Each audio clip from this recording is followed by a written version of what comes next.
অবশেষে 5 দিন পর বিধায়কের আশ্বাসে শনিবার সকাল 11টা নাগাদ আন্দোলন তুলে নিলেন মালদা মেডিকেল কলেজ ও হাসপাতালের অস্থায়ী কর্মীরা।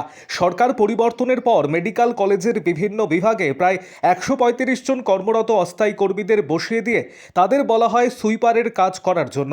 তারই প্রতিবাদে মালদা মেডিকেল কলেজের প্রশাসনিক ভবনের সামনে সকল কর্মীরা 5 দিন ধরে কর্মবিরতি রেখে বসে আন্দোলন চালান।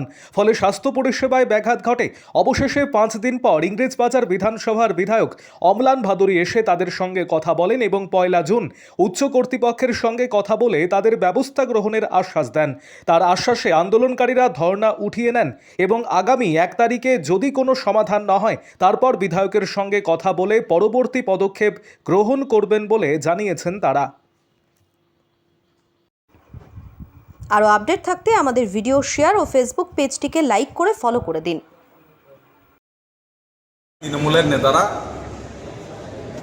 এই গত 10 বছরে এদেরকে সব ডিপ্রাইভ করে এইভাবে উল্টাপাল্টা করে যে যেমন করে পারে একটা করে হসপিটালে কাজের কন্ট্রাকচুয়াল বেসিস দিয়ে দিয়েছে।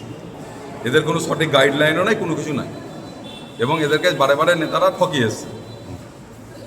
এখন এই পরিস্থিতিতে এরা আন্দোলন করছে যে গ্রুপ ডি এর পোস্টে দিতে হবে, কিন্তু ওই পোস্টার ওইভাবে কোনো স্যাংশনও ছিল না, কিছু ওইভাবে ছিল না। এখন এইটাকে এদের সঙ্গে সহানুভূতি রেখে জিনিসটাকে করার আমরা চেষ্টা করব। আমরা সেটাই নিয়ে 1 তারিখ মিটিং আছে, আমরা দেখবো এটা কী করা, কারণ এদের এত পরিবার আছে, এতজন ছেলে মেয়ে, এদের সঙ্গে সহানুভূতির সঙ্গে দেখতে হবে অ্যাডমিনিস্ট্রেশন, সেই ব্যাপারটাই আমরা আলোচনা করব।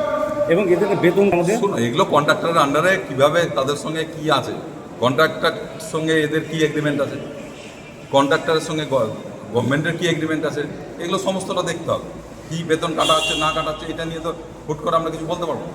মানে এই সিস্টেমটা তো চলে আসছে, একটা ইনলিগাল সিস্টেম 10 বছর ধরে চলে আসছে, সেইটাকে শর্ট আউট করে ঠিক জায়গায় আনতে তো টাইম লাগে, হুট করে তো কিছু করা যাবে।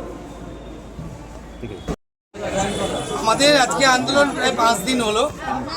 আমাদের যে আন্দোলন, আমরা গ্রুপ ডি ওয়ার্কার থেকে আমাদেরকে শিফট করে দিচ্ছিল সুইপিংয়ে, তার প্রতিবাদেই আমরা আজকে 5 দিন ধরে যে আমরা গণ অবস্থান করছিলাম।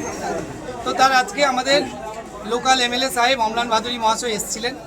অম্লান ভাদুরী মহাশয়ের কথা শুনে আমরা ওই কথায় আশ্বস্ত হয়ে আজকে আমরা এই ধর্ণা মঞ্চ আজকে 1 তারিখ অবধি আমরা স্থগিত রাখছি।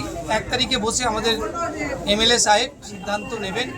নিশ্চয়ই আমরা আশা করছি আমাদের যে এমএলএ সাহেব আছেন তা আমাদের ভালো দিকটা নিশ্চয়ই ভাবছেন, ভেবে আমাদেরকে রিকোয়েস্ট করেছেন যে আপনারা এই ধর্ণাটা তুলে নিন। আমি আপনাদেরকে নিয়ে ভাবছি। কি ভাবছেন, কি ভাববেন বলছেন? যে আমরা যে জায়গায় আছি, মানে যে জায়গায় ছিলাম আর কি বিগত দিনে, group D, data entry operator, storage man হিসেবে যারা কাজ করেন, যে যেখানে কাজ করছিল, সেই আশা নিয়েই আমরা এখানে উঠছি। আর অম্লান ভাদুরী মহাশয়ের প্রতি আমাদের আস্থা আছে যে আমরা যে যেখানেই ছিলাম সেই জায়গায় হয়তো ফিরিয়ে দেবে। কতজন আছেন আপনারা? আমরা 135 জন আছি। উনি কি বললেন যে সে আপনার যেখানে সেখানে কাজে বহাল করে? সেটা আমাদের আস্থা আছে, উনি বলেছেন। আমরা মিটিংয়ে আলোচনা করে 1 তারিখে মিটিং ডেকেছেন, অ্যাডমিনিস্ট্রেটিভ মিটিং, সেখানে আলোচনা করে উনি সিদ্ধান্ত জানাবেন। তারপরে যদি না হয় আপনাদের, যদি না হয় তাহলে পরবর্তী পদক্ষেপ আমরা ভাববো। অম্লান ভাদুরী মহাশয়ের সঙ্গে বসেই সিদ্ধান্ত হবে আমরা আগামীতে কী করব। আপনার নাম? সুবোধ সাহা।